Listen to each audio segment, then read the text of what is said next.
always say I don't like games which have a scary, spooky, or thriller vibes, yet somehow I still gravitate towards them. Hello, my treasure. Welcome back to another video. And in today's video, I thought, you know what? Let's make a tier list of all the spooky, thriller, scary, kind of like October, fall vibe games. Because, yeah, I always say I don't like those games and I don't want to play those games, yet somehow my gaming library is filled with them, and also I kind of do play a lot of them as well. So I thought, you know what?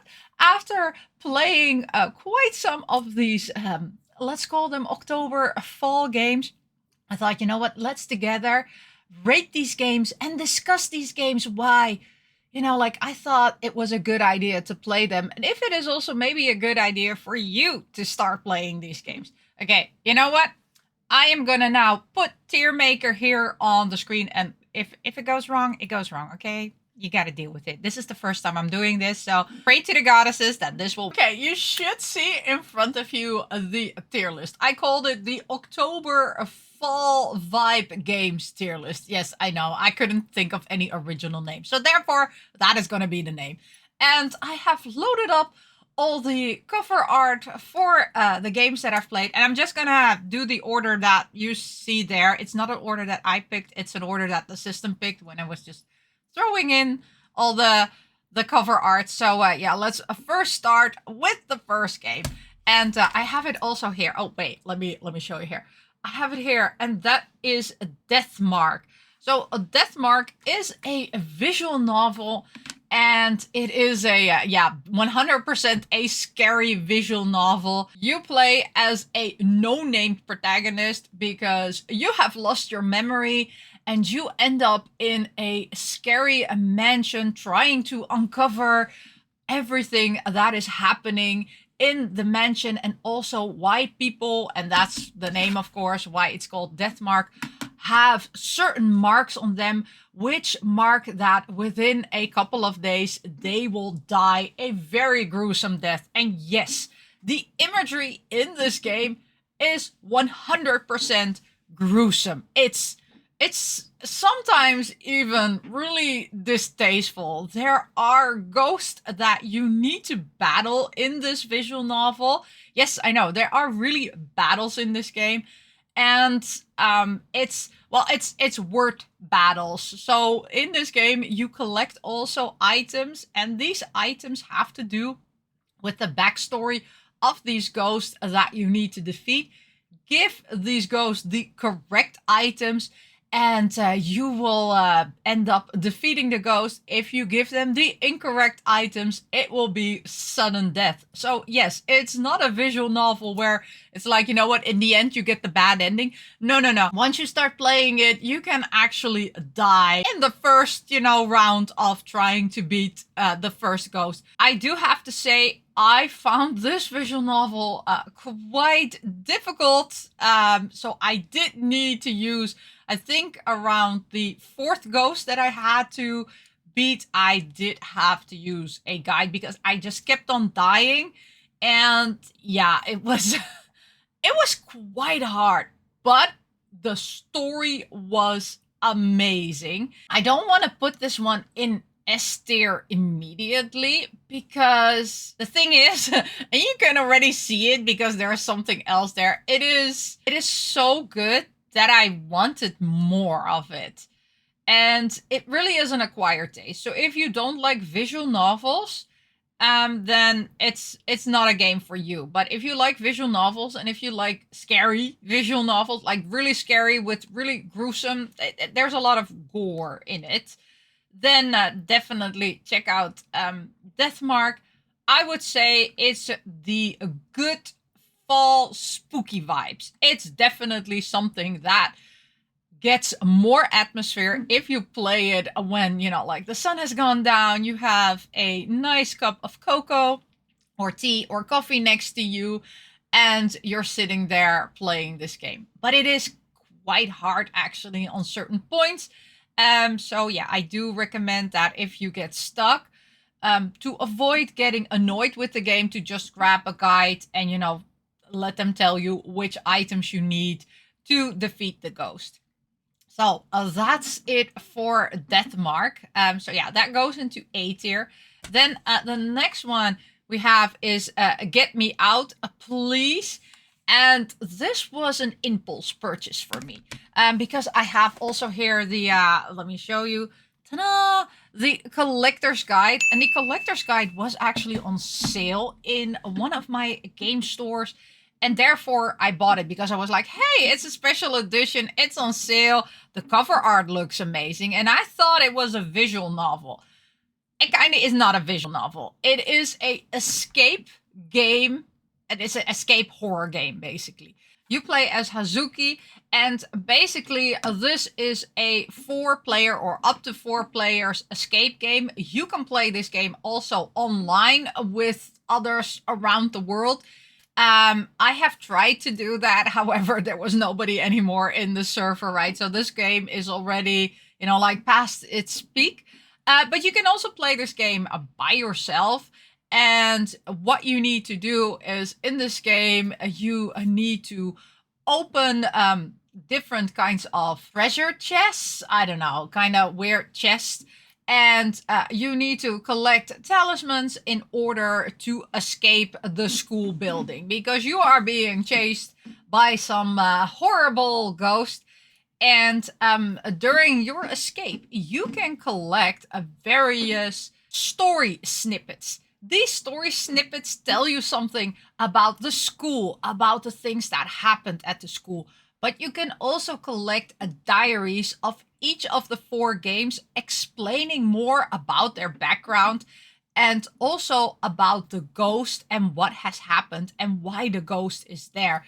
And I really wanted to complete this game because this game has a very interesting story. So uncovering everything in Get Me Out, Please took me quite some time because you need to collect 100 snippets, which are both about, you know, like about the town, about the 4 girls, and only when you collect all of them will you get the true ending. And I wanted to get all of them, okay? And let me tell you, that is really, really difficult because there, at the end, I was just missing 3 parts and they were so hard to get that it took me, I think, getting, you know, like the first 97 took me about 2.5 hours.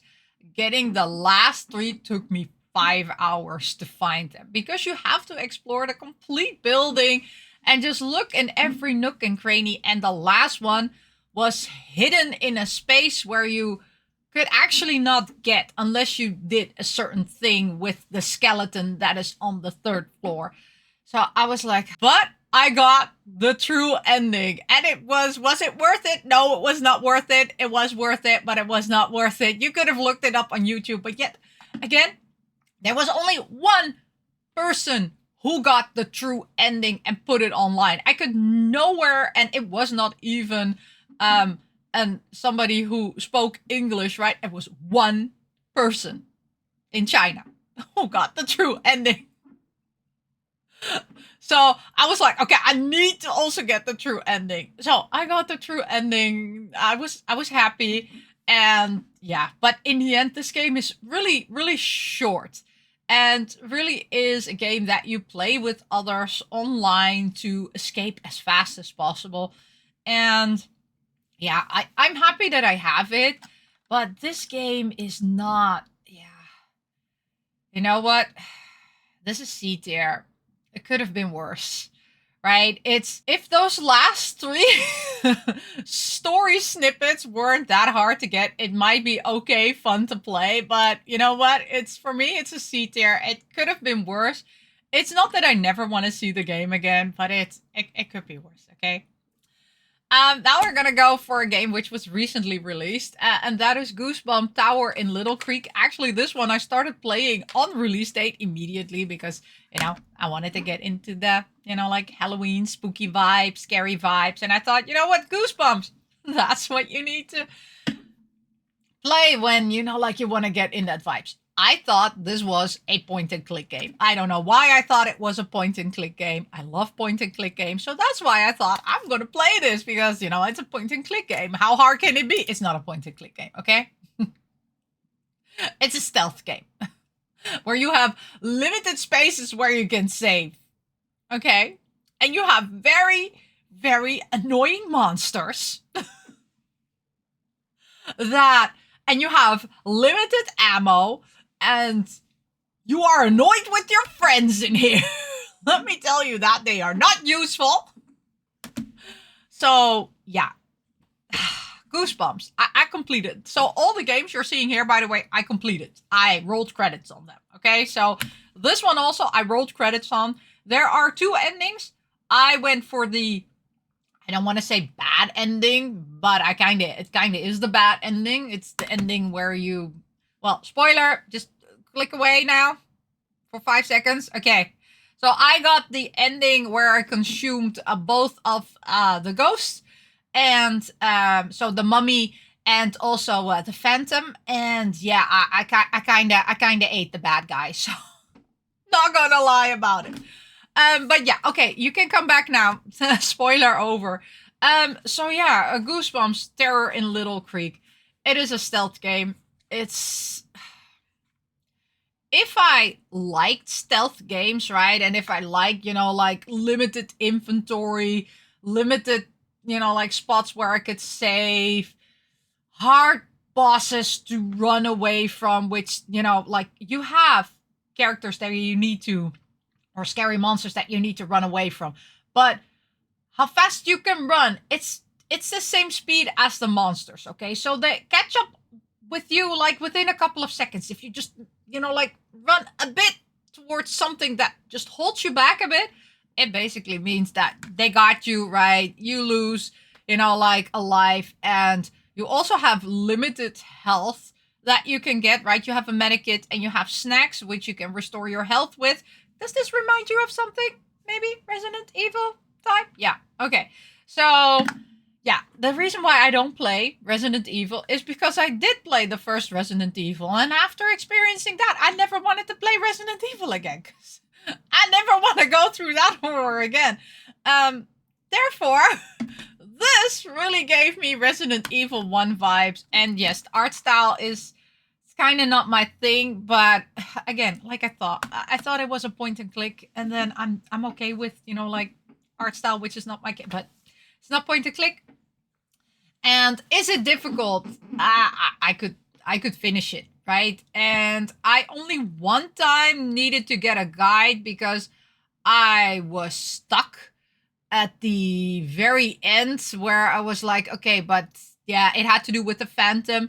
And I was like, but why doesn't it continue, right? What am I missing? Apparently, I was missing one particular item, which, you know, like I had to backtrack, and I was like, oh, gosh darn it. Why? And the thing is, I pre-ordered this game, right? I bought it on release, so I got it on release date. And I paid 40 euros for it. Was it worth 40 euros? No. You need to buy this in the bargain bin. Okay, you know what? Is it I never want to see you again, or is it could have been worse? I could complete it, right? And I only needed to use the guide really, really at the end. And there are worse games. But you know what? This one, oh, not you. This one is it's C tier, but it's behind Get Me Out, Please. I need to speed this up because I'm taking way too long on these things, right? Let's go to the next one, and that is Livestream 2, which is funny because, you know, like maybe I should start with the first one, right? This one, the first live stream, and with the first, because it's important, right? Because this has kind of like things regarding the first live stream, and yes, I have both too. So I know there is a double pack, but I bought these ones a while ago, like last year or something. Yeah, I think last year or even the year before that. And yeah, what can I say about Livestream? Well, Livestream 1, I actually really enjoyed. It it is a fan servicey game, okay? So there are basically the thing that you collect are the cutscenes of the girls in compromising positions where you can see their underwear, which is always funny, right? I'm like, oh, that's an interesting camera angle. I never thought about that. But basically here you run away from a pig, and you need to, of course, uncover the story revolving the hotel. And yes, you play as all three girls. So there are three girls in here. So it's Matsuda, Yamazaki, and Nishi. I'm pronouncing their last name first. And yeah, you play as all three of them, depending, of course, on the scene where you're in. And you're trying to escape the hotel because Nishi is a live streamer. Well, it says it already, right? And she thought to boost the, like engagement, that she would go into this very scary hotel and live stream and see if they can, like see some ghosts. She has set up some stuff to make it scary. However, everything fails. So yeah, you know what? In the end, we're being chased by a pig with, I don't know, a very sharp object. So let's leave it at that. And we need to run away from it all the time. Is it fun? Yes, it is definitely fun. Is it really fan servicey? Yes, it's really, really fan servicey. Again, did I enjoy it? Yes, I did. And it's actually what is it? Is it better than Deathmark? I don't know. I guess the thing is, I bought the second one, right? So maybe I should also put this one in. I need more. But it's a good fall spooky vibes, right? It is scary. You need to run away. It's not that difficult. You do have to spend like an hour extra if you want to get all the cutscenes, because you have to redo some stuff in a different way. But that's okay. You know what? You get more, like fan servicey cutscenes if you're into that. If you're not into that, you can just, like play through it, be done within a couple of hours, and just, have a good scary vibe. Same goes for a live stream too. So here you play as three different girls, also wanting to up their live stream performance. They are being chased by a very scary monkey. They are trapped in a mall, and yeah, in that mall you need to find your way out. Also in this one, there are multiple endings, and which one do I think is better? I think actually live stream 2 is better than a live stream one. So I'm gonna put this one in between that. Yes, it's good spooky vibes. I really enjoyed it. I got all the cutscenes in that one. Definitely, if you can deal with, of course, the fan servicey part, right? Or if you really like it, or if you can deal with it, then definitely check out live stream. All of these games, I'm showing them now on the Nintendo Switch. Basically, all of these games that you're seeing here, you can also buy on digital, also on the Nintendo Shop, but also on Steam. And on Steam, these games go on sale a lot of the time. So don't waste too much money getting, like the Switch physical version for this one. Just, be like wise with your money. If you want to play any of these, go get the digital version. Because a lot of these games, except for Deathmark, aren't that long. They are only a couple of hours. I'm a slow player, so if you check out my How Long to Beat, right, I did list the time, how long it took me to complete these games. But I am a slow player, okay? I take my time. I go for almost full completion, either full completion or almost full completion. So yeah, I take much longer to complete these games. Then the next one is Saintmaker. I actually recently completed this game. They're actually on the physical Switch game. There are 2 games on there. I'm not going to talk about the other game. I'm just going to talk about Saintmaker. And Saintmaker really is a visual novel, 100%. It's almost a linear story.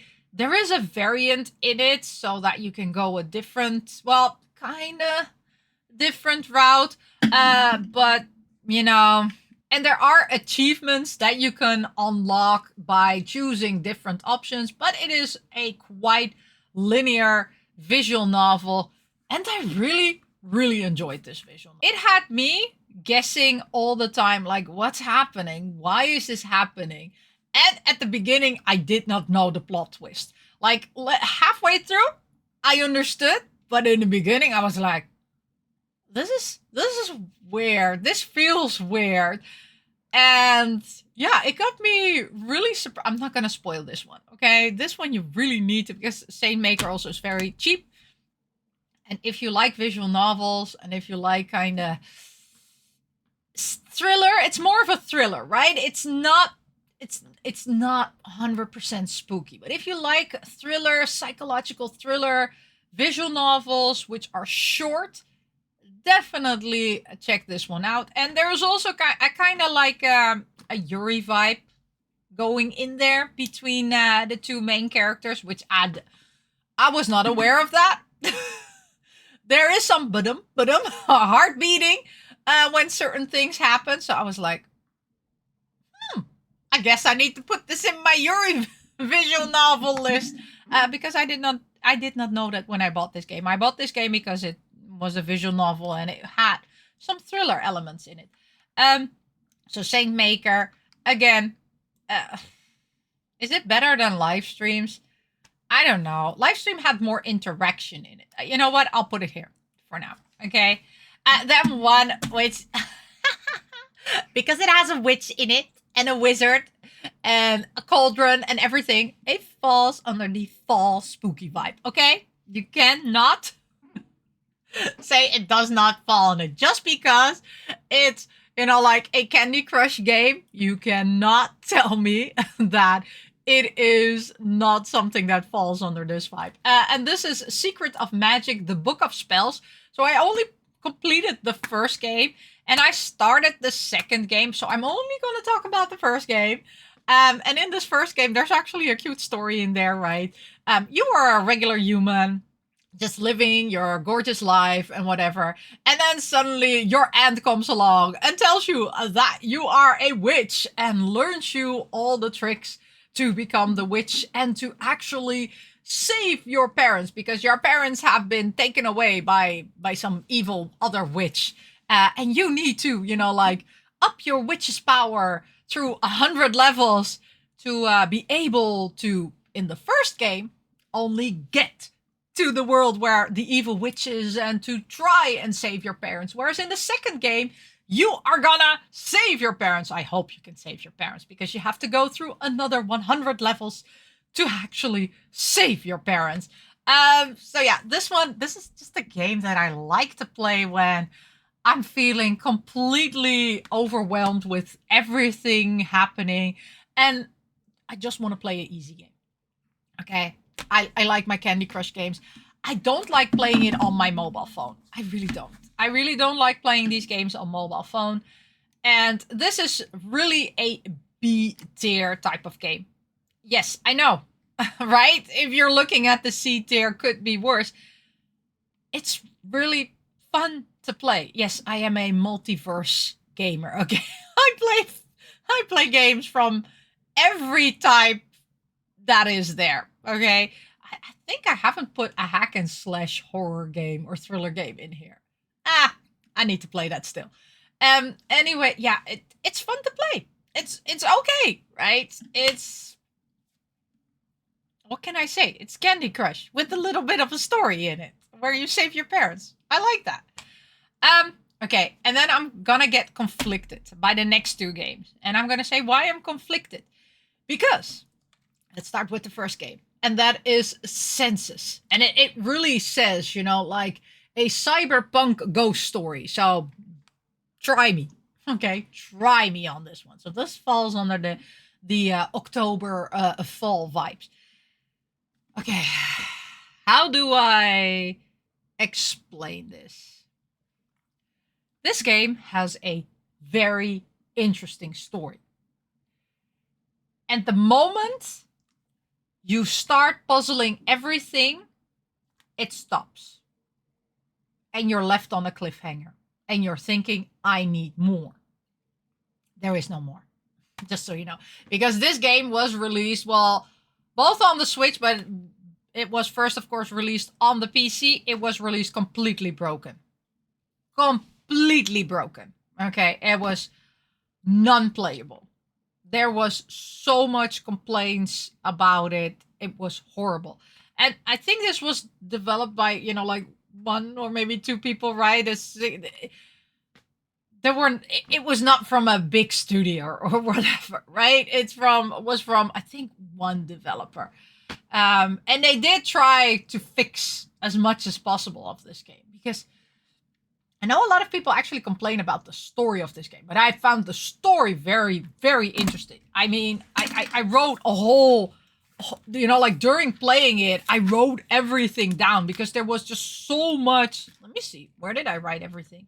I wrote, I think around, I don't know, like 7 or 8 pages about it. Yeah, this is my my book where I write stuff about the games I play. And yeah, let me show you. How many pages? Like 1, 2, 3, 4, 5, 6, 7. I wrote 7 pages about everything that's happening in the story, because a lot happens in this story.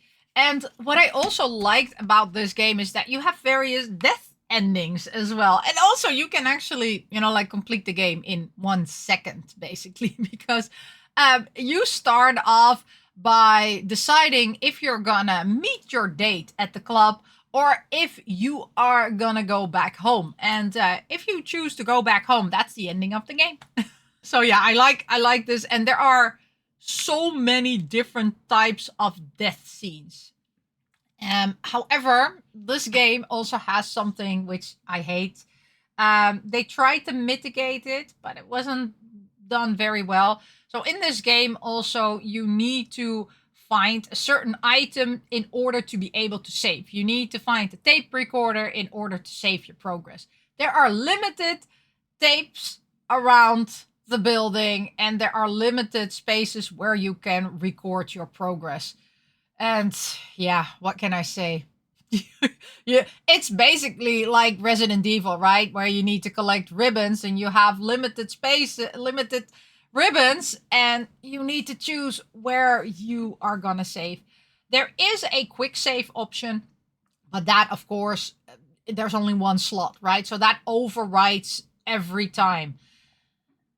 The thing is, because this game is broken, it's also broken on the Switch. You can complete it on the Switch, right? There is no update. The version on the card is the version. Okay, so there's no update available on the Switch.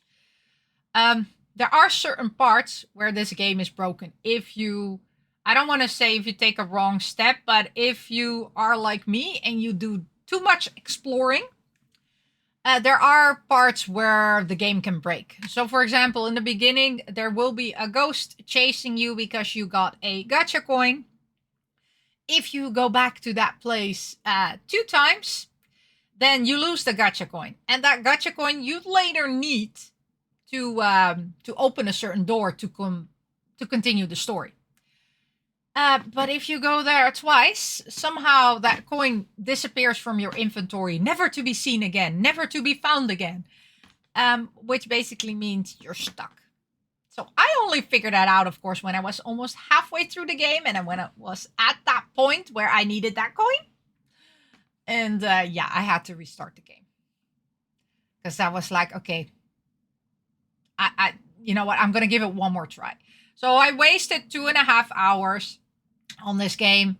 And then, you know, like I was very, very careful everywhere before I did anything. I didn't do any backtracking, right? Things I would find, I would pick up and then I would continue. Some things, because of that, I would die, because some things you should not pick up or should not grab at a certain point. So yeah, I had some gruesome, gruesome deaths. Specifically being tortured, mangled, and eaten by birds. But yeah, hey, that gave me some interesting cutscenes to look at, right? But yeah, this game is broken.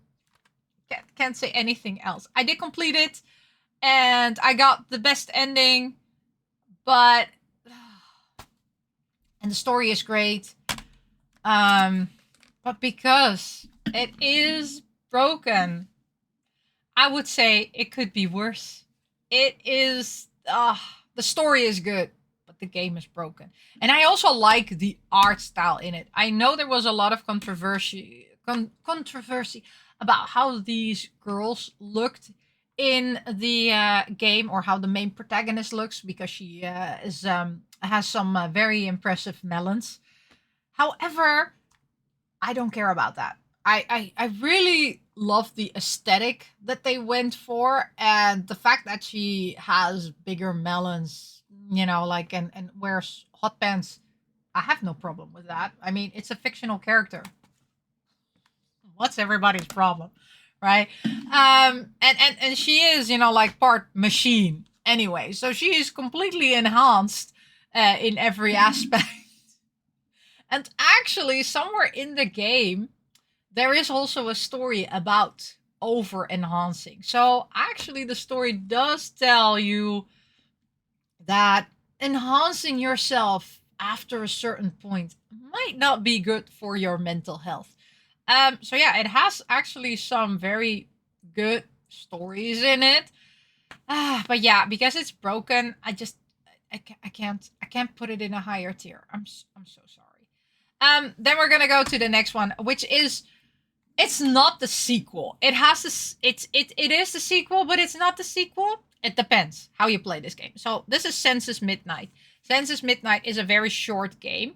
What I like about this game is, oh, by the way, this game plays out, the first one, in a abandoned building. This one plays out in a park in Ikebukuro. And guess what? It's my favorite place in Tokyo to be. So I like that it was a park in Ikebukuro, because once I return next year to Japan, I'm gonna look for that park, because I think I actually went to that park. But I want to see if, like, it feels similar. But other than that, I kind of hate this game. Not gonna lie about it. I'm not gonna lie about it. It feels sealed. It's not sealed. I got the game out of it, but I got the game out of it, and I still left the plastic on it. I don't know why. I snipped it open.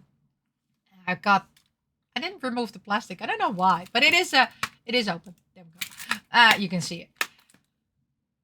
But yeah, this game, it's horrible. Okay, it's horrible. Remember Resident Evil? I'm going back again to Resident Evil. Remember Resident Evil? Remember the horrible camera angles? Now double that. Okay, double those horrible camera angles, right? Double that with horrible tank controls. Yes, you can go for classic controls, but it still will feel horrible. And then make the game only an hour and a half long. And that is because you have to go back and forth and hide from ghosts. Yeah, then you have Census Midnight. This is my D tier. I'm never gonna play this game again. And guess what? I did play it twice. Because I wanted to get the good ending. Because the good ending has references to the first game. Yes, it has references to the... Well, actually, somebody comes in the second game from the first game. But only when you get the good ending. So I had to get the good ending. So I had to play it twice. Because also this game is broken. Because at a certain point in time, you need to collect an umbrella. But if you have touched that umbrella and put it back again, because you were like, I'm not going to use it now, then that umbrella you can no longer touch anymore. So yes, this is also a broken game, which you can complete, right? Because you don't need the umbrella to get the regular ending, which is the bad ending, basically. It's not an ending that you wanna experience. Let me tell you that. So that's why I played it a second time, because I wanted to get the good ending. Because I wanted to. Yes, I know I can watch it on YouTube, but that's not the same as experiencing it yourself. Let me tell you that. So yeah, I played this game twice, but it's still gonna go in D tier because I never want to see this game again. I mean, it looks gorgeous. It comes with an art book in the regular edition. I'm glad that I didn't this special edition. I really wish I could bought the special edition for this one, but for this one, no, no, nope, nope, nope, nope. I never want to see this game again. It will stay in my collection because it's a numbered East of Asia game, right? So, and I like my East of Asia games, my number collection, but I will never ever play this game again. Maybe. Maybe in 10 years from now, I will forget this video and I will forget how I played this one and think in October, let's play a spooky game again. Let's play Since It's Midnight. This is to my future self. Do not play it. It's broken. Then we have 3 more games left. And that is Sentimental Deathloop. Yes, Sentimental Deathloop here. Basically, it says it, right? It's Groundhog Day. You play as this girl, which is trying to run away from this girl because she wants to kill you. And during the various iterations that you are being killed, you find out more about the story. And this game, again, is a fan servicey game. So also, again, you get various intricate camera angles where you're like, that's an interesting place to put a camera in. So yeah, if you are not, again, into those kind of things, don't do it. The game itself is a pixel, apart from, of course, the pictures, right? The game itself, the gameplay itself is pixel art, and yeah, I kind of enjoyed this game.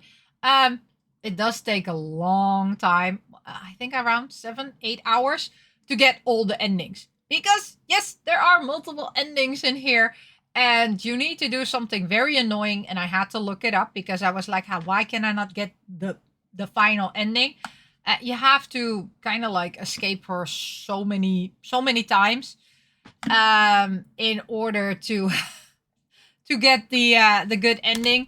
But yeah, I in the end I did it. I got all the endings. I'm very happy that I got all the endings. I'm debating. I think it's okay. It's fun to play, or is it good spooky? You know what? I will say it's above Book of Spells, right? It's okay. It's fun to play. It's not on this level. I'm so sorry. Then the next one is, well, that's actually the second part of Deathmark, but it's called NG, and it's called Spirit Hunters Part 2. So this is Spirit Hunter, Deathmark is Spirit Hunter Part 1. This is Spirit Hunter Part 2. And here again, you play as this character, as a boy who needs to save his cousin because she is being trapped by a ghost in the in-between world. I don't know how. There is a name for it. I wrote it down, but I'm too lazy to grab my book. But yeah, she is trapped there, and you need to save her. And during that time, you play together with 2 other characters. One is your childhood friend who is part of the Yakuza, and the other one is an undercover idol, as in she's undercover, but she is an idol. Depending, of course, on the actions you take, you can get various good and bad endings in this game. And yeah, I played only a couple of endings because you do need to do a lot of stuff to get all the endings and have your saving in a particular way. And I didn't feel like playing this game with guides the whole time. So therefore, I was like, you know what? I'll just get a couple of endings and then I am done with this game. But I really enjoyed this game. It is, you know what? It's actually, I know a lot of people find NG better than Deathmark, but I found Deathmark better than NG. But it's slightly, only slightly. And that mainly has to do with that I find the stories in Deathmark, the stories of the other characters, a bit more intriguing. And the plot twist I also found more intriguing in Deathmark than in NG. And NG, the story is quite, like predictable. along the way. Whereas in Deathmark, up until the final point, I did not know. And people who've played Deathmark will know, but up until, like the revelation, I did not know. So yeah, NG, very good game. I really recommend it, right? If you like Deathmark, play NG. Most people like NG more than Deathmark, the first one.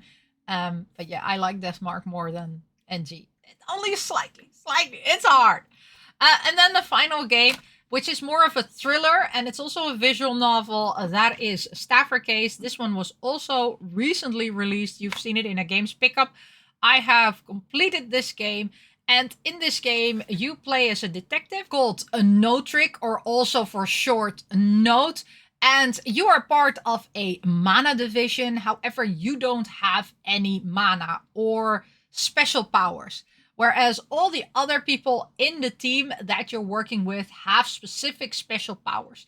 These special powers are categorized in various different categories on how dangerous these are.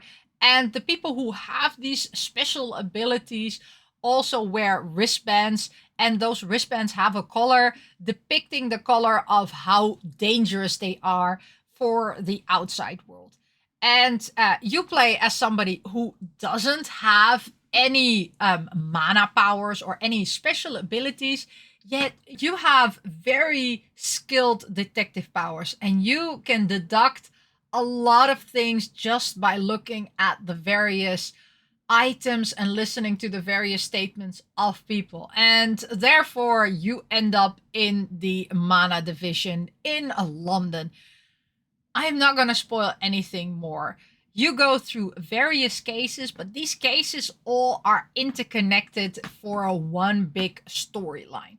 There is also a extra story on it, which like is the continuation after what has happened in the main line. But yeah, if I spoil any more, then I'm not gonna spoil anything more. This is a definitely, if you like detective visual novels, definitely play this one.